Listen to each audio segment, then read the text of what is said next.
First one is by Elba Smith. Okay, brilliant. Thank you very much. Yep. Well, thank you to the organisers, to Mark and yeah, to everyone.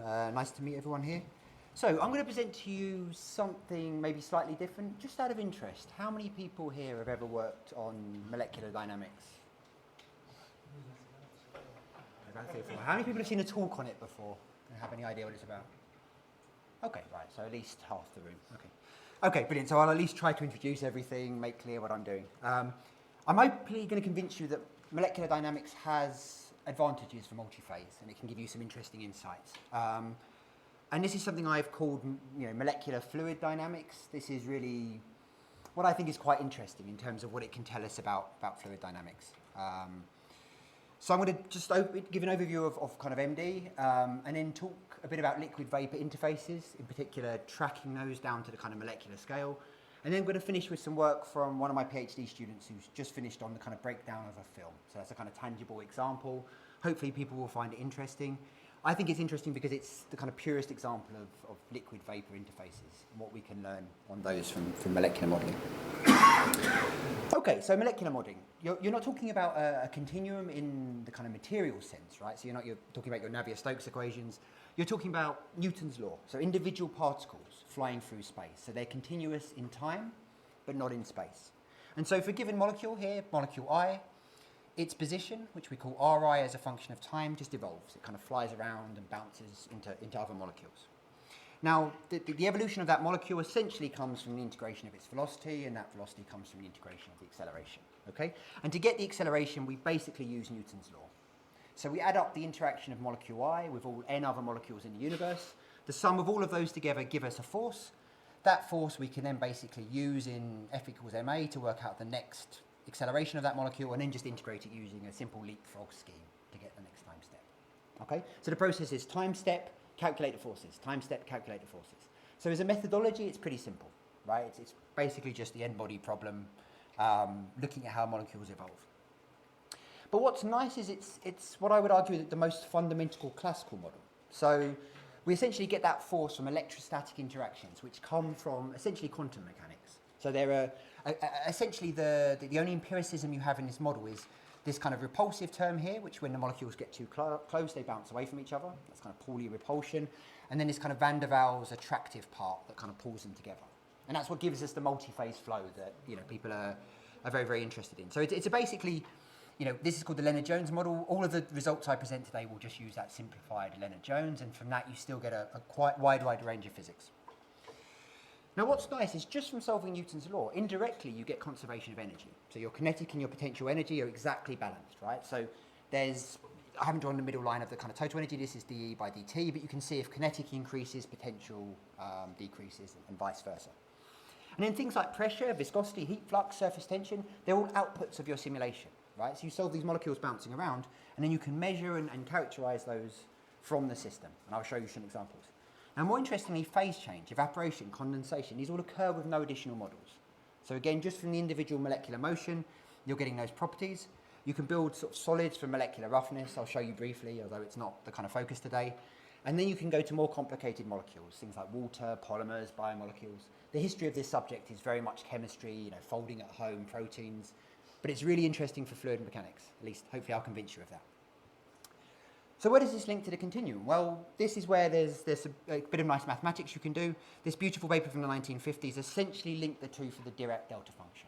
So hopefully people are kind of familiar with using this to track a kind of liquid vapor interface, right? So it's a function that's kind of zero everywhere. Exactly at the interface, it's this infinitely high peak. Now it just turns out that the expression of the continuum assumption in a discrete system is a Dirac delta function. That was why Dirac originally invoked it to kind of unify the wave-particle duality. And in our cases, it basically takes, for the sum of all molecules, we take the mass of any given molecule, and we only take, Ri when it's exactly located at R. And at that point, that basically, the sum of all of those molecules, these angular brackets mean a kind of time average or ensemble average formally over an ensemble of systems. That gives us the density of the particles. Okay? And so this is basically the link where from a molecular system, we can then get quantities like density. Now, in practice, of course, the Dirac delta function is obviously, an idealization. And the continuum approximation can't apply in a discrete system, otherwise we wouldn't have many of the problems we have. So what we do in this work is basically just integrate it over a volume in space. And so if you integrate a Dirac delta function, you get a Heaviside function. And if you do it between finite limits, you basically get a Heaviside function that essentially, let's take an example here. 1 second, sorry. Basically, it's 0, then Heaviside at x minus will switch on that function, and then you subtract this function at x plus, and it gives you the boxcar function, right? So it's a function at 0 everywhere, apart from between the limits, in the x direction, x plus and x minus. And then this is, if you do it in 3 dimensions, a box in 3D space, okay? So the mathematics just gives you something that's basically 1 inside the volume, 0 outside. And so the reason I've just mentioned this mathematical formalism is because that then lets you, if you take the derivative of that, get fluxes over the surface. I'm hoping people from kind of multiphase fluids deal with these type of functions quite a lot. So this is nothing new. We're using it in a slightly different context here, right? So now instead of a kind of discrete interface moving in a continuous system, it's discrete particles, and we're just tracking them over a surface. And if we do that, we can get something exactly the same as the kind of continuum form of the equations. And you can see here, this is basically a Dirac delta function, say in the x direction. It gets the flux of molecules over the x surface there. So it's kind of essentially counting molecules if they cross the surface, 0 otherwise. And so from that we can get things like density, so density just being the sum of the mass of the molecules inside a control volume, the momentum being the sum of their momenta, and the temperature basically being the v squared components, right? So you can get all of the kind of continuum quantities we know and love and use typically. Yep. And where does this link to the continuum equations? Well, if you think, if you take the time derivative of, say, the momentum equation, you can show in a molecular system you get essentially kind of similar quantities in terms of stress. Those stresses, in a continuum approximation, we would approximate using, say, Stokes' hypothesis and closure relationships, and then maybe in compressibility. And then when we come to multiphase flows, we then have to add in an extra term. And this extra term is essentially compensating for the fact that actually these assumptions we made here of homogeneous isotropic fluids are not actually valid. And we need to add in an extra term to kind of correct for that. And interestingly enough, at the molecular scale, that is basically the surface tension can be calculated directly from the normal minus tangential stresses, essentially. So you can calculate that directly in a molecular system. So how do we do this? Well, I mentioned that the derivative of that kind of density inside a volume gives you flux over the surface. Well, it turns out that the stress tensor is basically calculatable from 2 components. It's the kinetic part of those fluctuations. So this is very much the Boltzmann idea of particles hitting the surface of a beaker, if you like. They give you pressure, right? So the molecules kind of bouncing off the surface give you the kinetic contribution. That's PV equals MRT for kind of ideal gases. And then what's really, really important for this talk and for liquid vapor interfaces is you get the configurational part. This is the stress between 2 molecules, right? This is basically, if you imagine a solid, it's a spring between the 2 systems. It comes from that kind of quantum mechanical interaction between the 2. It's attractive, it's repulsive, depending on length. But the way to think of this is basically, if it's acting over the surface, it's a kind of contribution to that configurational stress there. Okay. So let's put all of this together. So we imagine a system here. You've got we're going to do Couette flow. We've got counter-sliding walls. We can do this by having a bunch of molecules and just shearing them, moving them along as walls. And we induce a flow in our system. Now, a couple of nice things to look at. The actual molecules stick slightly to the wall. So you haven't actually got a no-slip boundary condition. You've got a kind of partial stick-slip. The liquid structure itself, individual molecules don't move too far, right? So that kind of idea of the interactions of the molecules, they hold them in place. So a liquid is actually nothing like the kind of molecules flying through space and hitting each other. It's actually a very structured, very uniform thing, much closer to a solid. And you see an individual molecule doesn't move very far at all. It has to kind of jostle through a crowd to deform. And that's what gives you viscosity, essentially. And then the average behaviour, if you plot it, basically reproduces hydrodynamics. And so this is just a plot of the analytical solution of Couette flow. You do the averaging properly, you get exactly the same behaviour from a molecular system as you would expect in a continuum. And this is small, right? This is about 4,000 molecules, 9 nanometers. If you push the system size up, you go to kind of, systems that are basically the minimal channel of turbulence. It goes up to about 300 million molecules with this, but you can then start to show the kind of instabilities we know and love from continuum mechanics start to appear. You get streaks, breakdown of those streaks. You get the behaviour you'd expect, at larger scales as well. So, this sort of net motion of all of these Newton's law molecules bouncing into each other, jostling, eventually emerges from that the kind of turbulence and the properties we'd expect. And we get a whole bunch of other physics, shock waves, for example. If we hit our system, you can see a shock moving through the system. You can build up wall textures, for example. With oil, you can build up kind of complicated molecules. You could look at, say, oil and water near a system. And really important for this talk is depending on which temperature you put your system in, you will naturally get coalescence. You'll get droplet formation. You'll get liquid vapor interfaces forming. This is an example where you can see you just kind of cool the system down and it coalesces and forms droplets from the molecular system. And so what I'm going to talk about today really is how we analyze this kind of set of liquid systems in a kind of mathematical way to understand things about fluid dynamics, essentially. I won't talk about it today, but I did some work on contact lines as well. You can look at the solid liquid vapor. It's a big application area of molecular fluid dynamics.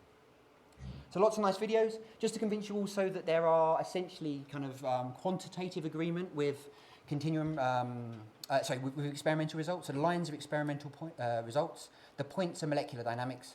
We can measure that stress tensor directly. Remember, it's a flux on the surface. We divide that by the known strain rate, and we can get the viscosity, for example. That agrees. This is predictive, right? So the molecular dynamics essentially can predict what the viscosity will be in a given system. You can then design a new kind of molecule additive and see what that does, essentially, using this kind of property. Same thing for heat flux. You can apply a kind of temperature gradient, heat one wall, cool another. You can work out the heat flux. That's slightly more complicated, but possible. And then from that, you can work out with Fourier's law. And again, molecular dynamics agrees very well with experiments. And again, most importantly for today, surface tension. It's the difference between the normal stress that you measure from a molecular system minus the tangential stress in that molecular system, integrated across an interface. And that gives you essentially the surface tension. And you can see that again agrees quite well with experimental results. Experimental results being the line, the points being the molecular predictions. Okay, so this is again predictive of those results. And just to show you just the kind of culmination of all of this, you can kind of do really complicated simulations where you say heat a wall, you have a kind of rough surface, you can get the heat conduction through there, you see nucleation events, a bubble forms, it grows, it kind of coalesces with other droplets. Again, just for the molecules kind of bouncing into each other. If we plot this as a kind of isosurface of average density, you can see then if you kind of render this, and this is a molecular simulation, not particularly big, it's about 37 nanometers, you see something that looks convincingly like what you'd expect in, say, experiments or larger scales. So you get bubble formation, nucleation, coalescence, all of that kind of behavior naturally within these kind of molecular models. So we had a postdoc, and I would mention this just because Omar Matter, I think, was meant to be here. And just this kind of work I did with him. I won't talk too much about this other than to say this just looked at kind of interactions of boiling. Also did some work with Mirko, who's also here, and looking at the kind of bubble nucleation. And my background is very much as an engineer, CFD, and trying to make molecular dynamics relevant for that. And so the kind of starting point for this is basically you do a kind of molecular region near the wall, which captures, say, the moving contact line, the bubble nucleation, all of that kind of complexity near the wall, and then just passes that up to the continuum. So the continuum solver can then do the rest of it for the bulk properties, which are kind of quite well described by continuum mechanics. And so we basically looked at this and we found that you need an evaporation model to get good agreement between the two, but provided you get the kind of molecular region near the wall, you can get a nice agreement. And we had some software, essentially, open source software for doing that. But instead, what I want to talk about today is the moving interface, right? So this takes this idea that you've just seen of the boiling. On the left-hand side, here's density. We've got kind of nucleation here near the bottom of this post here. This is the temperature field here. And what we see is the kind of bubble initially grows, it nucleates, and then once it gets to a certain size, we can add a kind of tracking of an arc on the surface. So this is like interface tracking of the molecular system. It's basically a fitting process. And then if we plot this, we get something that convincingly looks like a kind of linear regime, moving to a kind of square root star regime. Noticeably, as we move out of the thermal boundary layer, these agree quite well with what we'd expect at kind of larger scales. But what was interesting for me about this is we can get this sort of insight into what's happening in this liquid vapor interface, essentially. And see basically how the liquid and the vapor interact. And so for the particular case of coupling, I was looking at taking that example. You take the stress tensor in that system. Now this is Pxx in the X direction, and you can remap it to P theta theta, right? So this gives you something a bit like hoop stress in solid mechanics. It's the stress holding that bubble up. And you can see as it grows, you can actually interpret what's happening in that kind of hoop stress. And then you can kind of do a mapping where you project it to basically polar coordinates. You get something a bit like an ultrasound where you kind of unroll the surface, you can see the kind of green line here, and you can plot basically the normal and tangential components, and from that get these normal and tangential contributions. Remember I mentioned the surface tension essentially is those normal and tangential contributions, and so you can get a kind of evolving surface tension for this kind of complicated case. But this is a very, very complicated example, and so we kind of took a step back after that to look at a much simpler case, liquid vapor coexistence. A film. And so this example, we're basically taking kind of liquid region in the middle of the domain, periodic boundaries, vapor either side. And essentially you have periodic boundaries holding this in place. In molecular dynamics, these form a kind of liquid vapor and it just sits there. And so this is the case I'm going to talk about for the rest of the talk today. And you can see from that you get a kind of liquid vapor interface. So just to kind of show the setup here, the periodic boundaries are kind of denoted here. And so it's like a semi-infinite liquid vapor in this direction. You can think of it essentially as a kind of 1D system, if you like. Liquid, vapor either side. Okay, so then if we took a density average, and remember we do this kind of binning process, we get the density at each point, we get something that looks like a kind of smeared Gibbs dividing surface here, depending on where the kind of interface is. We get a high density region in the vapor, we get a lower density region in the liquid. This is kind of liquid vapor coexistence. Depending on the temperature, that density and vapor region will shift around based on the phase diagram. And so we're interested in this kind of mapping idea, started to look at what happens if we did a mapping down to the intermolecular scale, right? It's molecular dynamics. So what is the true interface? It's kind of not clear whether there's a kind of smeared interface or a kind of sharp one, but you can essentially fit an interface down to the individual molecules, right? So provided you have a descriptive enough function, which is essentially an infinite sums of sines and cosines down to that intermolecular spacing, so the wavelength being that kind of smallest spacing, you can get something that's describing that interface down to that scale.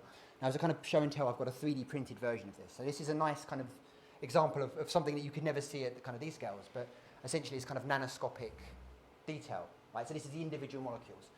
Now, what you see when you look at this is it's a bit like a blanket draped over a bunch of marbles, right? You can see individually the molecules are kind of pulling themselves out of the surface, and then it jumps as a, say, evaporation event occurs because they kind of escape that surface. And so we can get this kind of nice detailed picture of the surface. Now, mathematically, we can also treat this very nicely using that same idea of the kind of integrated delta functions, but now integrated between moving limits, right? Tracking the interface. So it becomes a kind of Lagrangian reference frame moving with that interface. And again, it's just 0 if the molecule's inside the box, 1 if it's inside, and essentially now just tracking that interface. So the molecules are just shifted, mapped to be in that moving reference frame. And if we do that, we get this kind of beautiful insight into the system. We get an absorb layer near the surface, which is a bit like the kind of mist that sort of sits on top of water, as these molecules kind of hang around preferentially near the surface. And then you can see this kind of density stacking effect. The molecules actually sort of order themselves and stack at the liquid vapor interface.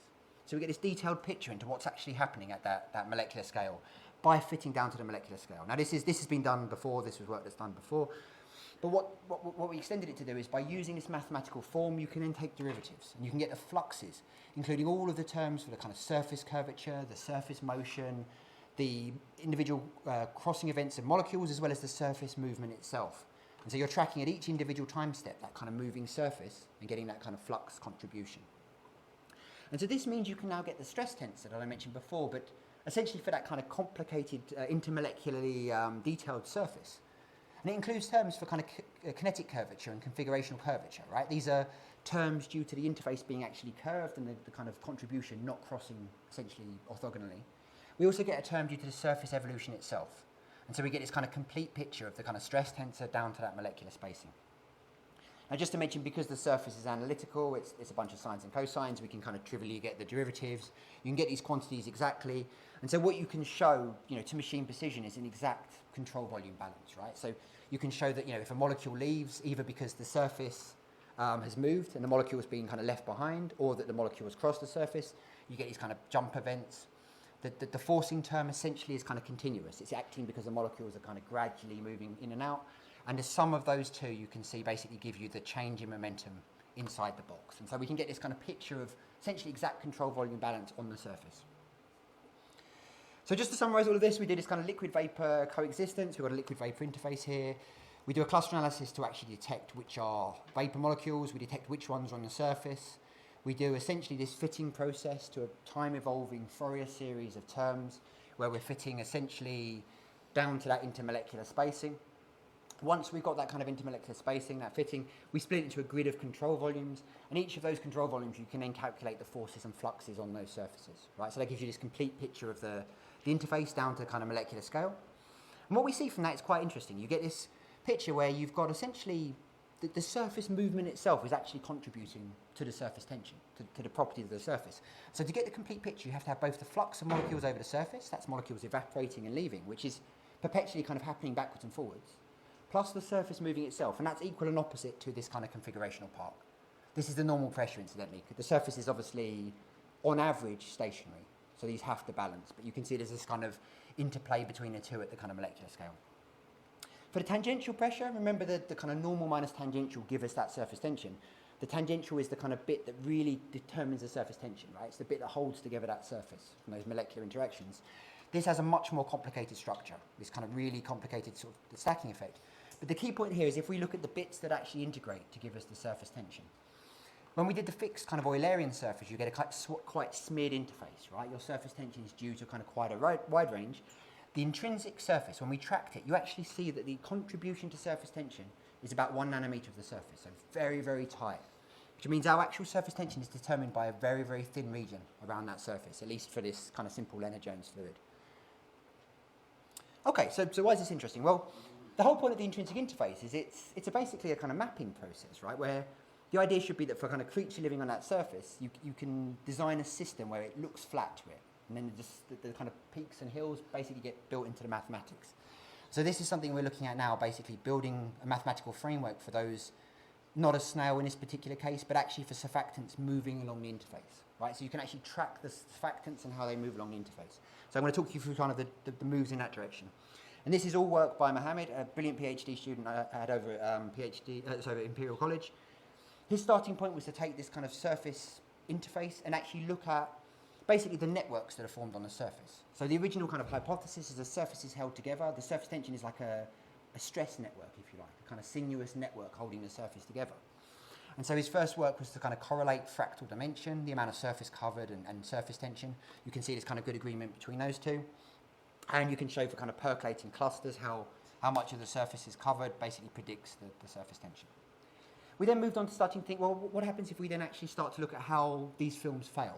So if we poke a hole in the film, what happens as they break down? And this is a very industrially relevant problem. This was funded by Shell Additives Group, but relevant for kind of foams in beer, chemical processing, and kind of making bubbles for children's parties. And you can see here in kind of experiments, it looks like that. The molecular dynamics looks very, very similar. And so again, we go back to the same case I've been talking about, right? This bubble is essentially just a very large, thin film. So the kind of manifold of it is just a flat section, right? So any given point of it would just be a thin film. And so what we can do is basically take that and poke a hole in it. So as in in experiments, you'd poke a hole in a bubble. Here we're basically poking a hole in the molecular system. And we tried deleting molecules, we tried using a force. It didn't really make much difference. And the actual dynamics of that hole is pretty similar to what you'd expect from naturally forming holes when the bubble breaks, the film ruptures essentially. And so if you imagine this, you've got a kind of poked hole in the top. If you look at kind of either side of it, it looks like it's kind of breaking apart. And so we do a radial average around there to improve the statistics. And so you get something where this kind of, what we call an elephant's leg. You get this sort of film moving away and it kind of moves apart like that. So we're going to study basically how that film breaks down. Now the continuum theory for this is Taylor-Kulik. It assumes a kind of isothermal, idealized kind of lollipop shape and a constant surface tension kind of pulling the interface along. And then you can basically use that in a kind of form of Newton's law and derive a constant velocity prediction as a function of surface tension and the density of the fluid and its kind of initial thickness. Now, there's papers that show that this should actually start to fail at smaller scales. So, we want to kind of explore why in molecular dynamics we'd expect that. So the first thing to note is molecular dynamics inherently has temperature. So as the kind of film opens up, the system heats up. That's just the molecules bouncing around more. And so we see a kind of thermal increase. Now, previous work predicted this was the major contribution. And actually, we found in our work, it actually isn't if you average and radially average carefully enough. Instead, the major contribution seems to be to the actual shape of the system, because it's not actually a kind of lollipop shape. Instead, it's a kind of ellipse is a pretty good fit with a kind of quadratic neck region. So we fit that to the ellipse to the end, quadratic fit to the neck, and then we use the kind of surface normals here to map the system. So we map that down into a kind of normal tangential system, and then from that we can calculate this kind of surface tension as a function moving along. And what's quite interesting is you see that actually at the point where the film's broken, the surface tension itself drops off. So surface tension isn't a constant in this case. It's actually a kind of decreasing function due to this kind of breakage here. At least this definition of surface tension is. And so if you apply both of these corrections to the MD result, Taylor-Kulik is shown as 1 on this line. Here's the kind of MD results we predict. You can see those two contributions basically get you the Taylor-Kulik correction to be consistent with the MD results. So a kind of temperature correction and a shape correction. So in summary, this kind of builds the Taylor-Kulik isothermal idealized shape, whereas the kind of realistic situation is temperature gradient, smooth shape, varying surface tension. And Mohammed, as part of his work, did this kind of entire picture of a film breakdown. So I've just shown you one small part of it. He looked at the Taylor-Kulik. He looked at, topology-dominated phenomenon, large-scale frustration. I'll just talk you very quickly through a couple of those other bits. Looking at basically how rupture starts, how the surface thins, basically thermal fluctuations breaking a film, and then whether they break through or whether they kind of heal again. Looking at basically what happens when you have multiple holes and how they interact. And you can see here, if you kind of synthetic or even natural holes, they hit each other, they kind of stop each other, and then eventually they coalesce when these kind of bits between them break down. And so he has theories, basically these move according to the Taylor-Kulik until they meet each other, and then they become frustrated and kind of slowed down. And you can predict these, or at least they agree quite well with things like Hahn-Hilliard style theories. And so you can look at the link between them. And so the last thing I want to show you today, and then I'll stop for questions, is this really intriguing result we found at the end. Nucleation location is actually predetermined, right? So you have some simulation, it nucleates randomly at some point, right, from some mechanism. The hole grows and becomes large enough. Now the nucleation location, if you take it and you basically rewind the simulation with a small nudge. So this is essentially times 10 to the minus 18 or sort of machine precision, and rerun the simulation, you see it will nucleate generally in the same location, but not necessarily at the same time or in the same way. And so we found that depending on how long you rewind it for, if you rewind it back past a certain point, it will nucleate somewhere else. But there's this rupture memory, where if you restart the simulation and you tried 6 trajectories here, 3 here, 3 here, they will always nucleate in the same location. And so this suggests that there's something within the system that is remembering where the nucleation is going to happen. Now, nothing we could find predicted this, but it seemed to at least happen. And just want to finish by saying my feeling, and this is something that's potentially more work, is that there's a lot of history here, right? The molecular dynamics has these molecules that stay in the cage. They get stuck there. These interfaces, you can see they move very slowly. They deform very slowly. And so the kind of time history built into this system is basically due to the fact these are changing very, very slowly. So the explicit evolution of the molecular structure, which is kind of only possible in these molecular systems. You don't get this in mean field approximations, in kind of Monte Carlo, in even density functional theory. It's this explicit evolution of the system that kind of gives you that. So I think if nothing else, that's kind of one possible interesting reason for MD. So that's it for me, just to say a kind of overview of MD. Talked about liquid vapor interface tracking, so down to the molecular scale, as well as kind of on larger scales for bubbles, for nucleation, and then for films. And then when you look at it for films, you can look at things like rupture, multiple holes, and this final result, which is, yes, predetermined results. And I said to Mohammed I'd give you a link to his paper if you're interested. Just been accepted, and it represents many years of work, so it's worth looking at. Thank you very much. Yeah.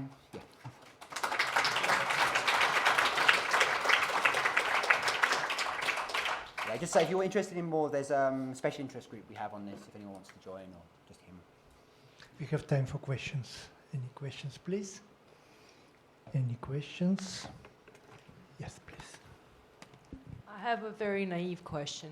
So I'm just wondering, how do you start your simulations? Your initial conditions, you have all these particles randomly, uniformly distributed, or is there, because you said there was a lot of memory there, right? And then also, like, I guess initially interface is pretty flat as well, right? Yeah. Again, for the same reason.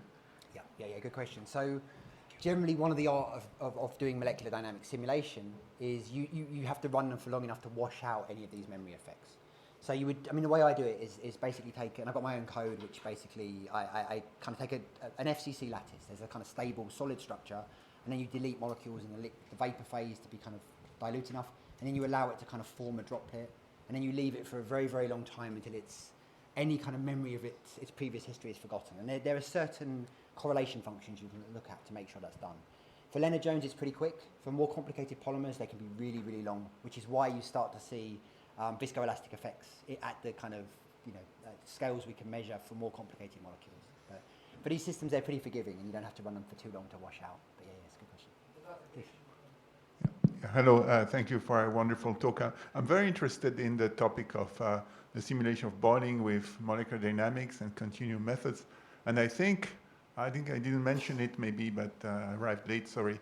But I read your paper and you say using the Knudsen Hertz-Schrage laws for the equilibrium.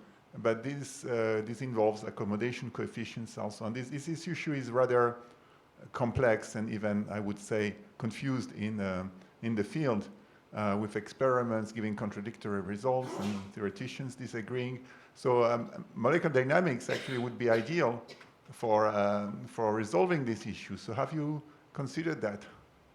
There's a few papers on it. I'm by no means an expert on those type of models, but yeah, I think in principle it could definitely give you some interesting insights.